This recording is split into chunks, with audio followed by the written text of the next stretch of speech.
दिल की बेनियाज़ी। अस्सलाम वालेकुम व्यूअर्स।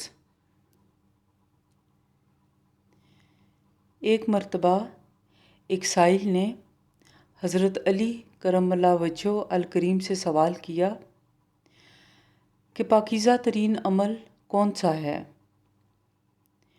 आपने जवाब दिया, गैर अल्लाह से दिल को बेनियाज बना ले।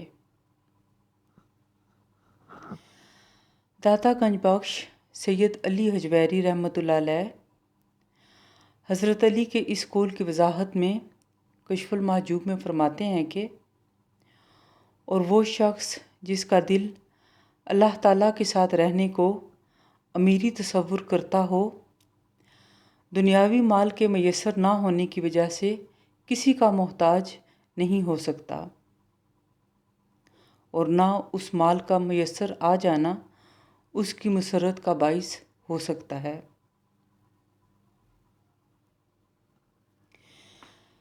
व्यूअर्स, मसनवी रूम में मौलाना रूम रहमतुल्लाह अलैह फरमाते हैं कि हज़रत मूसा अलैहिस्सलाम ने अल्लाह से सवाल किया, ए खुदा, तू लोगों को पैदा करता है और फिर मार देता है, इसमें क्या हिकमत है।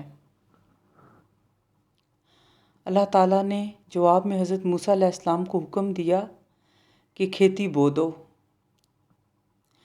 जब खेती तैयार होगी तो उन्हें उसे काटने का हुक्म दिया।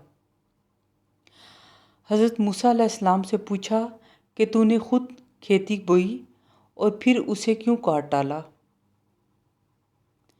हज़रत मूसा अलैहिस्सलाम ने अर्ज़ किया कि खेती के पकने पर उसमें दाना और भूसा था और दोनों को मिला जुला देना मुनासिब ना था।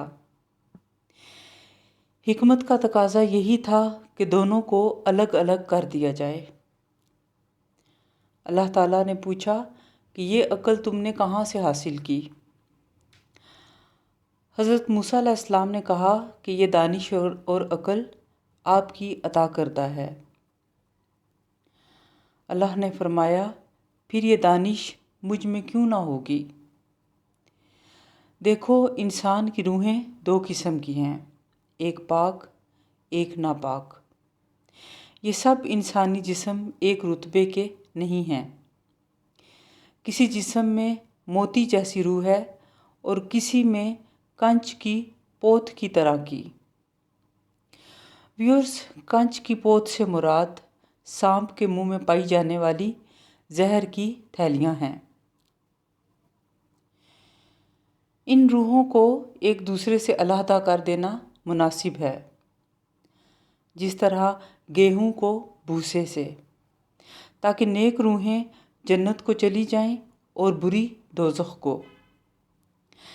पहली हिकमत तो मारने की थी और पैदा करने की हिकमत यह है कि हमारी सिफात का इजहार हो जाए।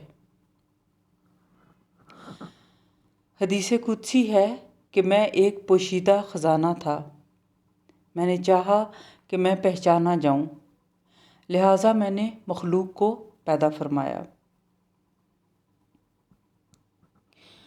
व्यूअर्स, इंसान के जिस्म में जो मोती है वो उसकी रूह है। उसकी हिफाजत करनी चाहिए ताकि वो ज़ाया ना हो। Love yourself and spread the love. खुद से मोहब्बत करें और मोहब्बत फैलाएं। आप सबका बहुत शुक्रिया। अल्लाह हाफिज़।